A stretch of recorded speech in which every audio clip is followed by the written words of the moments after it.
My father looked me dead in the eyes and said I was the stupidest mistake he ever made. He said I should take my pregnancy and get out of his house. He gave me 1 hour to pack 21 years of my life into whatever I could carry. And my mother, she just sat there at the dinner table staring at her mashed potatoes like they held the secrets of the universe. 9 years later, I was standing in my home office looking out at my 6-acre estate in Ridgewood, New Jersey, when my security team called. There was an older couple at my gate. They said they were my parents.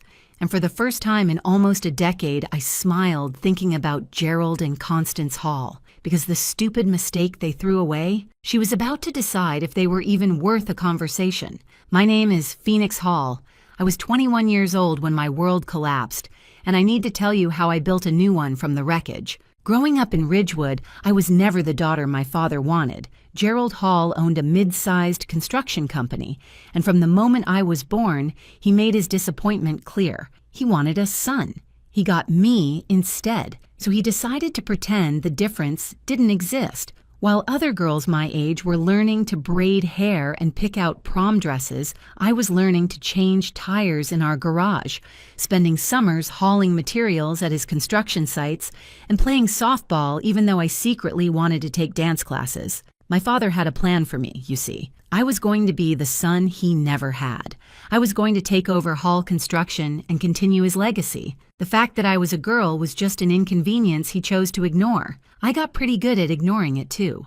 I learned to swallow my feelings, to perform, to achieve. I studied business at Rutgers because that's what he expected. I got straight A's because anything less meant a lecture about wasted potential. I became a perfectionist, always chasing approval that never quite came. Looking back, I realize I could rebuild a carburetor with my eyes closed, but I still can't French braid to save my life.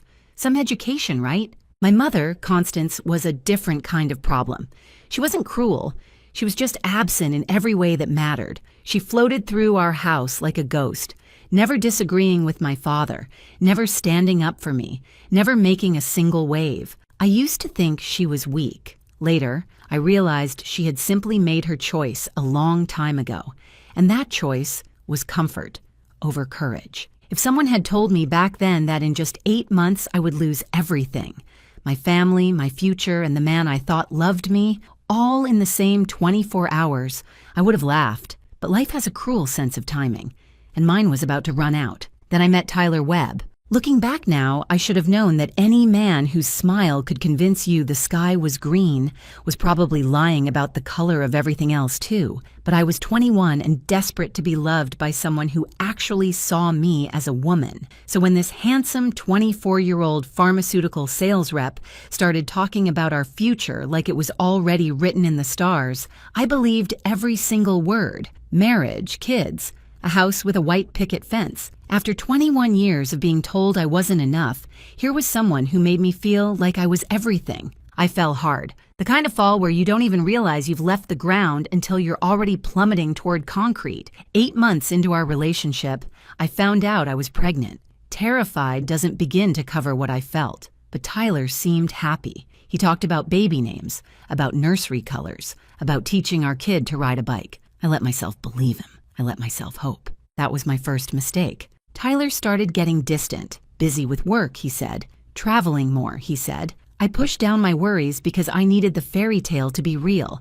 I needed something in my life to not be a disappointment. My second mistake was telling my parents. I planned to announce my pregnancy at Sunday dinner. Tyler was supposed to be there with me, but he canceled last minute. Work emergency, he claimed, so I sat alone across from Gerald and Constance Hall, pushed my food around my plate, and finally said the words that would change everything. My hands went ice cold under the table. I could feel my heartbeat in my throat, pounding so loud I was certain they could hear it across the dining room. My father's face went through several stages. Confusion first, then disbelief, then something cold and hard settled into his features, something I had never seen before in 21 years. My mother just froze, her fork halfway to her mouth, a statue in pearls and silence. Gerald didn't yell at first. That would have been easier. Instead, he spoke in this quiet, controlled voice that was somehow worse than any scream. He talked about his plans for me, about how I was supposed to take over the company, about how an unmarried pregnant daughter would destroy his reputation in the business community, about how he had spent 21 years trying to mold me into something useful, and this was how I repaid him. Then the quiet broke. He stood up so fast his chair fell backward and crashed against the hardwood floor. The sound made me flinch like a gunshot, and then he said words that I will carry with me until the day I die. He said I was just a stupid mistake from his past. He said he should have tried again for a son instead of wasting his time on me. He told me to take my pregnancy and get out of his house. I looked at my mother, begged her with my eyes to say something, anything, to defend me just this once. She stared at her mashed potatoes like they were the most fascinating thing she had ever seen. Gerald gave me 1 hour. I packed 2 suitcases with shaking hands.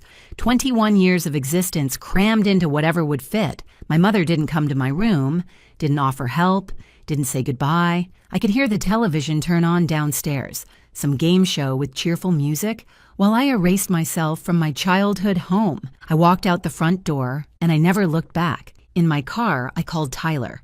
No answer. I called again. Voicemail. I sent a text with trembling fingers telling him my father had kicked me out, telling him I needed him. 3 hours I waited for a response. 3 hours of sitting in a dark parking lot, watching my phone screen like it held my entire future, praying for the fairy tale to survive just a little longer. Then his message came through, and whatever was left of my naive little heart shattered into pieces so small I wasn't sure I'd ever find them all. Before we continue, if you're enjoying this story, please hit that subscribe button and tell me in the comments where you're watching from and what time it is there. I see every single comment, and they mean the world to me. Thank you so much for your support. Now, where were we, right? Tyler's message, 6 words. That's all he gave me. After 8 months, after all those promises, after talking about our future and our baby and forever, 6 words on a glowing screen in a dark parking lot. He said he couldn't do this. He said he was sorry. He told me not to contact him again. I didn't listen. Of course I didn't. I called him probably 40 times that night. Every call went straight to voicemail until eventually the number just stopped connecting at all. He had blocked me. The man who talked about our children's names had blocked me like I was a telemarketer. The next morning, I drove to his apartment. I needed answers. I needed to look him in the eye and understand how someone could transform from Prince Charming into a ghost overnight. A woman answered the door. She was pretty, put together, wearing an engagement ring that caught the morning light like a tiny disco ball of betrayal. Her name was Lauren, and she had been engaged to Tyler Webb for 2 years. 2 years. While Tyler was whispering promises in my ear, he was going home to a fiancé who had no idea I existed. I was the other woman in a story I didn't even know I was part of. The morning sickness I'd been fighting suddenly had nothing to do with pregnancy. Lauren and I just stared at each other for a moment. 2 women realizing we'd been loving the same lie. Then Tyler appeared behind her, and the mask finally came off. There was no charm left.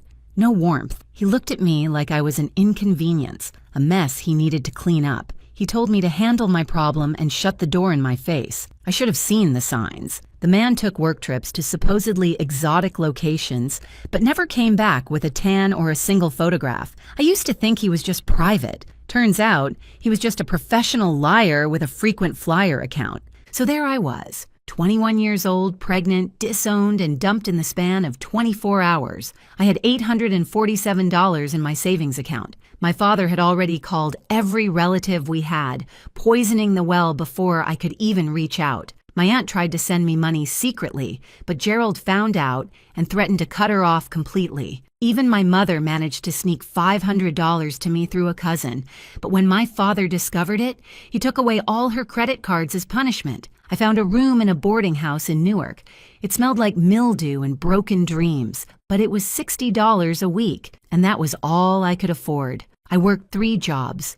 Mornings at a bakery, starting at 4 in the morning, covered in flour and exhaustion. Afternoons at a dry cleaner, pressing other people's clothes while my own fell apart. Evenings at a call center, getting yelled at by strangers until 10 at night. I would fall into my tiny bed, sleep for 5 hours, and do it all again. My body held on as long as it could. At 6 months pregnant, I collapsed during my shift at the call center, just crumpled right there between the cubicles like a puppet whose strings got cut. I woke up in a hospital with a doctor telling me I was killing myself and my baby. He said I had to slow down or I would lose her. I quit 2 of my jobs. I had no choice. I survived on one income, food stamps, and a level of anxiety that probably should have had its own zip code. My daughter was born in April. I named her Iris, after the flower and the goddess of rainbows, because she was the only color left in my gray world. She came into this life in a delivery room with no family waiting outside, no father pacing the halls, no grandparents eager to hold her. Just me, exhausted and terrified and more in love than I had ever been in my entire life. The nurse asked if my family was coming. I told her they were traveling. It was easier than explaining that my family had thrown me away like yesterday's garbage. I held Iris in my arms, this tiny, perfect human who had done nothing wrong except exist, and I made her a promise. I swore she would never, ever know what it felt like to be unwanted. My father, meanwhile, was busy erasing me from existence. He told everyone in Ridgewood that I was troubled, making poor choices. He implied things without saying them directly, letting people's imaginations fill in the worst details. Old family friends crossed the street to avoid me when I visited the area. Former college classmates stopped returning my texts. I discovered through a cousin's accidental social media post that I had been cropped out of every family photo, 21 years of birthdays, holidays, and graduations, and I no longer appeared in any of them. But here's the thing about rock bottom. Once you're there, there's nowhere to go but up. And I learned that year how to stretch $12 across 7 days of groceries. I learned 47 different recipes involving rice and beans. To this day, I'm worth millions, and I still can't look at a kidney bean without my eye twitching a little. Some traumas stay with you. The wound that cut deepest wasn't my father's rage, though. It was my mother's silence. Constance Hall had watched her only daughter get thrown out into the world, pregnant and alone. And she had said nothing, done nothing, chosen nothing except the path of least resistance. A few months after Iris was born, I wrote my mother a letter. I poured my heart onto that paper. I told her about her granddaughter. I begged her to meet Iris, to be part of her life, to choose love over fear just this once. Her response came 2 weeks later. 1 paragraph. She said, "My father thought it was best if they moved on." She said she was sorry. That single word, so small and weak and useless. It was worse than silence. At least silence didn't pretend to care. On Iris's first birthday, I threw her a party in our tiny apartment. Just the 2 of us, a cake from the discount rack at the grocery store with a dent in the frosting, and a single balloon I found on sale. I was exhausted, broke, eating cake that tasted like survival and pretending it was sweet. But my daughter smiled at me. This huge, gummy, joyful smile that didn't know anything about absent fathers or cruel grandfathers or mothers who chose comfort over their children. And something shifted in my chest. I realized I had 2 choices. I could spend the rest of my life drowning in resentment, replaying my father's words, letting Gerald Hall live rent-free in my head forever. Or I could build something so big, so successful, so undeniably mine, that his opinion would become irrelevant. I've never been good at drowning. The turning point came from an unexpected source, a tough, widowed, 68-year-old woman named Miriam Castellanos, who ran a struggling property management company and had 0 patience for excuses. I got an entry-level job at her firm when Iris was about 18 months old, filing paperwork, answering phones, making coffee that Miriam always complained was too weak. But Miriam noticed things. She noticed I stayed late without being asked. She noticed I caught errors in contracts that had slipped past everyone else. She noticed I had the kind of hunger that comes from having nothing and everything to prove. One day she called me into her office and asked me what I wanted to do with my life. I told her I wanted to never be powerless again. She nodded, like that was the only acceptable answer, and started teaching me everything she knew. Miriam had built her company from nothing after her husband died and left her with 3 kids and a mountain of debt. She understood survival. She understood what it meant to be underestimated, and she saw something in me that I couldn't see in myself yet. I discovered I had a gift for real estate, not the flashy sales pitch kind, but something more valuable. I could look at a neglected property, a building everyone else saw as a lost cause, and see exactly what it could become. I saw potential where others saw decay. It was like my superpower, except instead of a cape, I wore sensible flats and determination. My first successful negotiation, if you can call it that, was convincing my landlord not to evict me by offering to personally fix the building's broken mailboxes. I spent an entire weekend with a screwdriver, a YouTube tutorial, and more curse words than I'm proud of. But when I finished, I realized something important. I could sell anything to anyone if I believed in the value I was offering. That busted mailbox situation was my business school. I got my real estate license while working full-time and raising Iris alone. I studied at 2 a.m, textbooks spread across my kitchen table, my daughter sleeping in the next room. I drank enough coffee to fuel a small spacecraft. I failed my first practice exam and cried in the bathroom for 20 minutes. Then I dried my eyes and studied harder. When I passed that licensing exam, I held the certificate in my hands and sobbed. Not sad tears, survivor tears, the kind that come when you realize you might actually make it after all. My first sale was a tiny condo that had been sitting on the market for 8 months. Nobody wanted it. The location was weird, the layout was awkward, and it smelled vaguely of cats and regret. I staged it myself with furniture from thrift stores and tricks I learned from home improvement shows. I baked cookies before every showing because I read somewhere that the smell makes people feel at home. It was probably manipulation, but it was also delicious manipulation. That condo sold in 3 weeks. My commission was $3,200, more money than I had seen in 2 years of struggling. I remember depositing that check and just staring at my bank balance, watching the numbers change, feeling something I hadn't felt since before my father's words destroyed everything. I felt hope. Miriam promoted me, gave me more listings, started treating me less like an employee and more like a protege.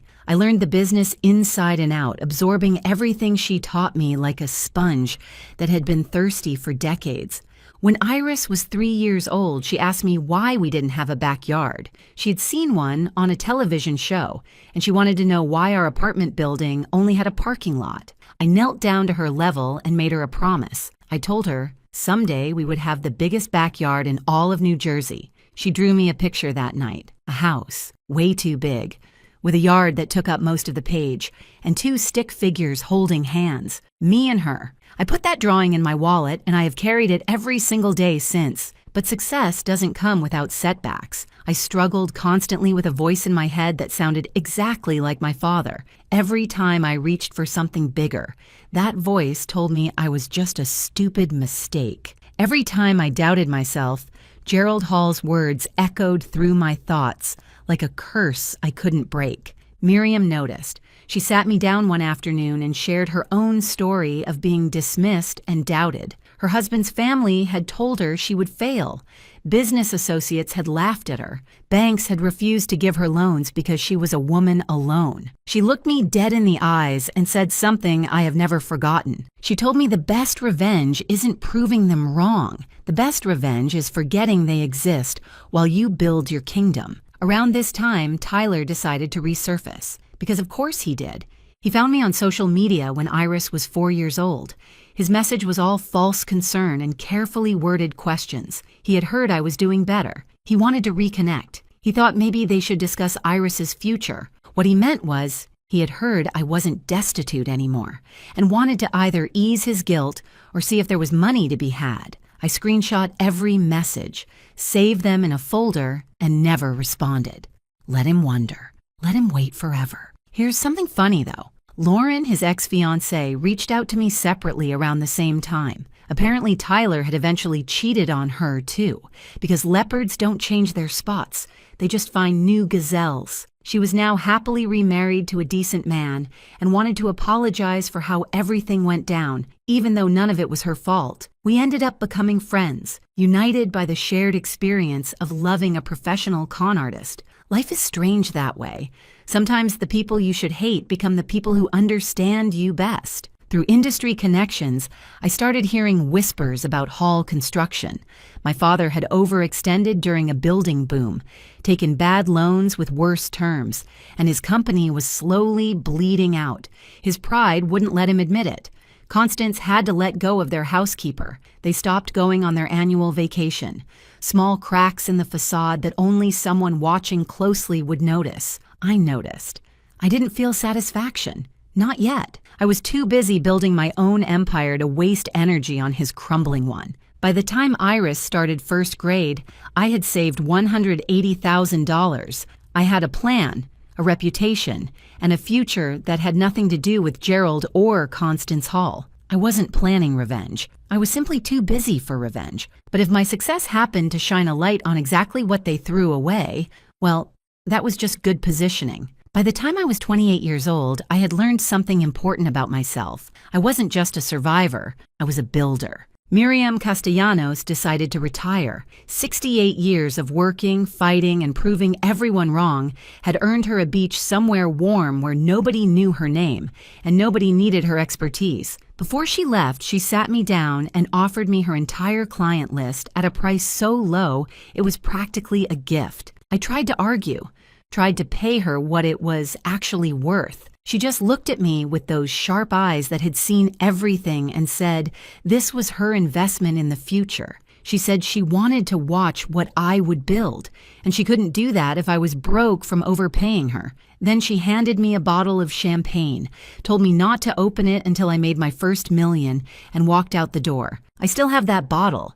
I'm saving it for something even bigger now. I launched Phoenix Rise Properties from a tiny office in Hoboken with one desk, one chair, and more ambition than square footage. The name wasn't subtle, but subtlety had never gotten me anywhere. I was a phoenix. I had burned, and I had risen. Anyone who had a problem with that could take it up with my profit margins. My specialty became finding neglected properties in neighborhoods that were about to transform. Buildings everyone else dismissed as lost causes. I would buy them, restore them with care and intelligence, and sell them for considerably more than I paid. My first major project was a condemned apartment building in Jersey City that the city was about to demolish. I saw potential where everyone else saw rubble. 18 months and a lot of sleepless nights later, I had converted it into luxury condos that sold out in 6 weeks. That project made me $1.2 million in profit.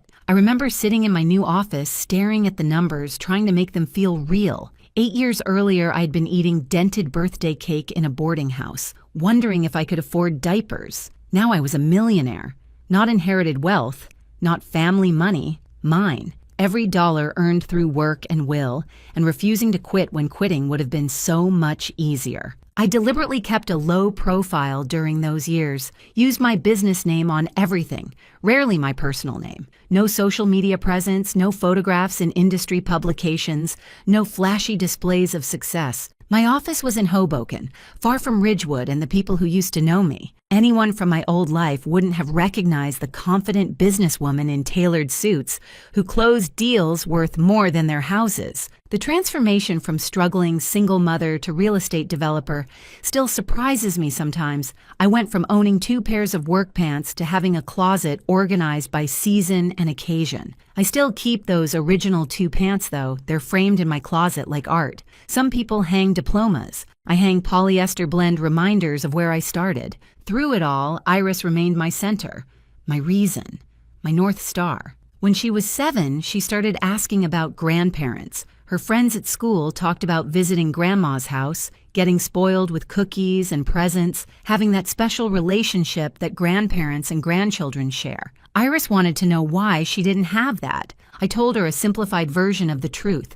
I explained that sometimes adults make choices that hurt people they should love, and my parents had made that choice. I didn't poison her against them. I didn't use her as a weapon for my own pain. I just told her the facts in words a 7-year-old could understand. She thought about it for a moment, this beautiful girl with my eyes and her own fierce spirit. Then she shrugged and said it was their loss because I was the best mom ever. I cried in the shower that night, happy tears and sad tears all mixed together, washing down the drain along with the last remnants of hope that my parents might somehow change. Speaking of change, I should tell you about Russell. Russell Okonkwo was an architect, 34 years old, divorced with a young son, brilliant at his work, and patient in a way that felt foreign to me. We met at an industry conference when I was 29. He was presenting on sustainable building design. I was pretending to take notes while actually judging everyone's business cards. He asked me to coffee afterward. I said no. He asked again a month later. I said no again. The third time, 6 months after that, I finally said yes, mostly because his persistence had become impressive enough to reward. Here's the thing about Tyler Webb. He didn't just break my heart. He broke my ability to trust. For years after him, I couldn't look at a man's kindness without searching for the hidden agenda. Every compliment felt like the opening move in a con. Every promise sounded like a lie waiting to reveal itself. I had built walls so high around my heart that I wasn't sure anyone could scale them. Russell didn't try to scale them. He just showed up consistently, respected my boundaries, and proved through actions instead of words that he was exactly who he appeared to be. It took years. Literal years of friendship, of slow trust building, of him never once pushing for more than I was ready to give. By the time Iris was 8, Russell and I were officially together. He had earned that place in my life the hard way, which is the only way that matters. Meanwhile, I kept tabs on Hall Construction through public records and industry gossip. Not obsessively, just occasionally. Enough to know that my father's empire was crumbling while mine grew. Gerald had lost 2 major contracts to competitors who were younger, hungrier, and more adaptable. He had taken a second mortgage on my childhood home, the house he had kicked me out of with such righteous fury.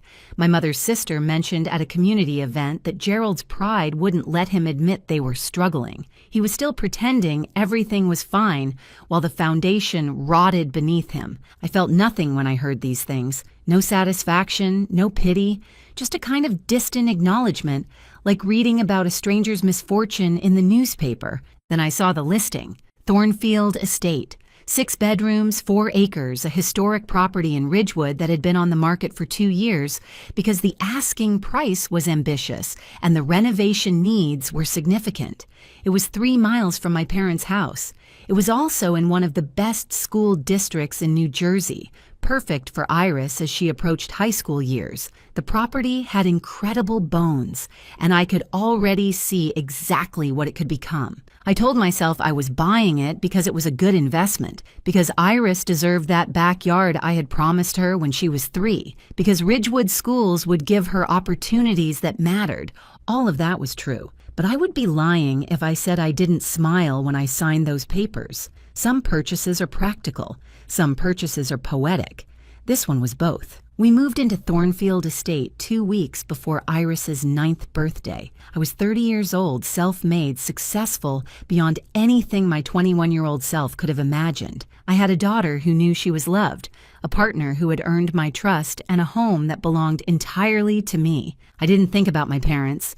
I didn't need to, but Ridgewood is a small town, and secrets have a very short lifespan. The whispers started within days of my moving in. Ridgewood isn't a big place. People talk.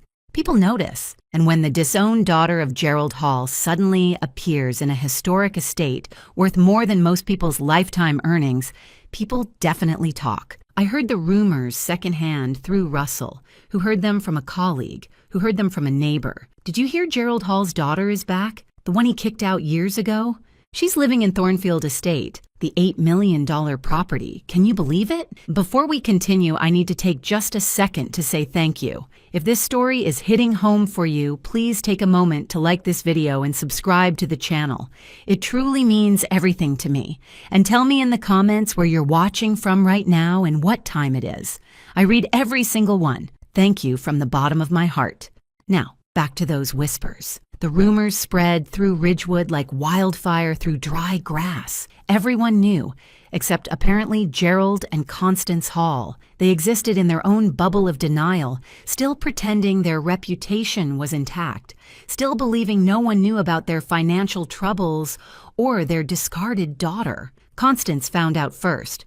Her bridge club, of all things. Some well-meaning friend asked if she was excited about having Phoenix back in town, about having access to her granddaughter. Constance apparently went pale as paper and excused herself early. She told Gerald that night, "I can only imagine how that conversation went." His face when he realized his stupid mistake, the daughter he had thrown away like garbage, was now living in a house he could never afford. The daughter he had erased from photographs was worth more than he would ever be again. Gerald didn't believe it at first, couldn't believe it. He researched Phoenix Rise properties obsessively, according to what I heard later.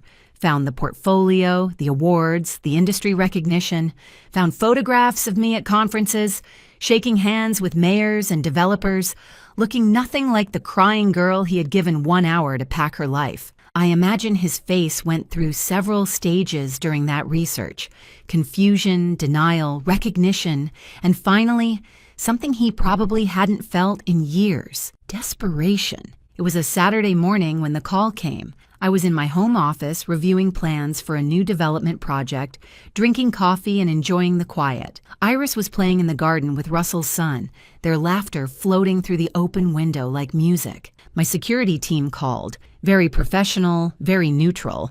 They informed me there was an older couple at the main gate. The couple claimed to be my parents and requested entry to the property. My heart stopped. Then it started again, faster than before. I looked out the window at Iris, my daughter, happy and innocent, unaware that the people who had rejected her before she was even born were currently standing at our gate, waiting to be let in. I told security to inform them I would be there shortly.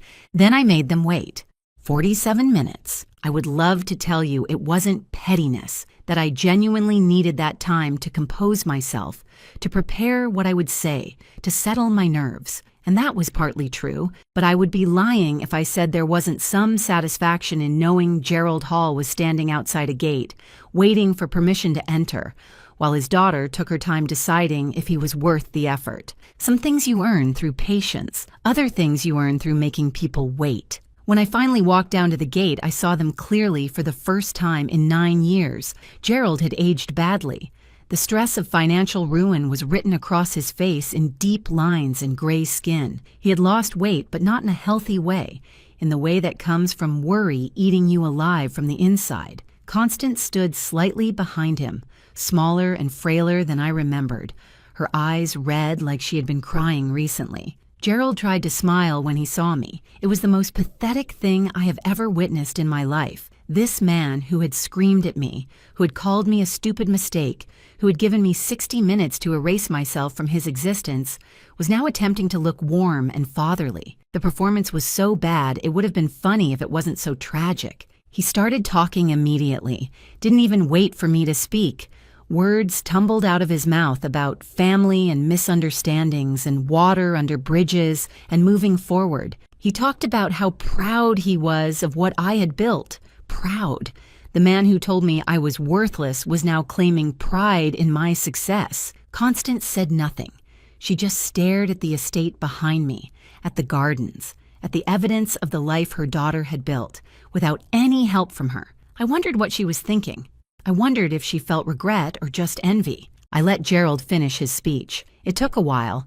He had clearly rehearsed it, though not well enough to make it convincing. When he finally stopped talking, I spoke for the first time. I didn't yell. I had imagined this moment for years, and in my imagination, I always yelled, screamed all the pain and anger and hurt that had been festering inside me, but standing there, looking at this diminished man who used to terrify me, I felt something unexpected, calm. I told him that he had called me a stupid mistake, that he had told me I was nothing, that he had erased me from family photographs like I had never existed. I reminded Constance that she had written me a letter choosing his comfort over her own grandchild, that her sorry was not enough then and would never be enough now. Gerald's facade cracked.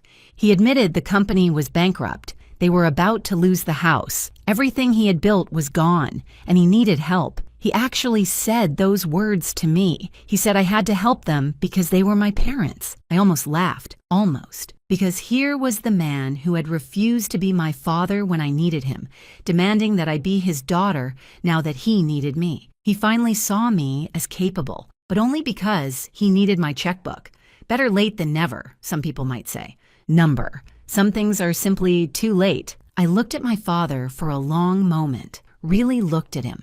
This man who had shaped my entire childhood with his disappointment and demands, who had made me feel like a failure simply for being born the wrong gender, who had thrown me away when I needed him most and expected me to crawl back when he needed me. Then I looked at my mother, the woman who had chosen silence over love, who had watched her only daughter get discarded and done nothing, who had written sorry in a letter like that single word could bandage a wound that went bone deep. And I smiled, not with cruelty, not with vengeance, not with the satisfaction of watching them suffer. I smiled because I realized, standing there in front of my beautiful home with my daughter's laughter in the background, that I didn't need anything from them anymore.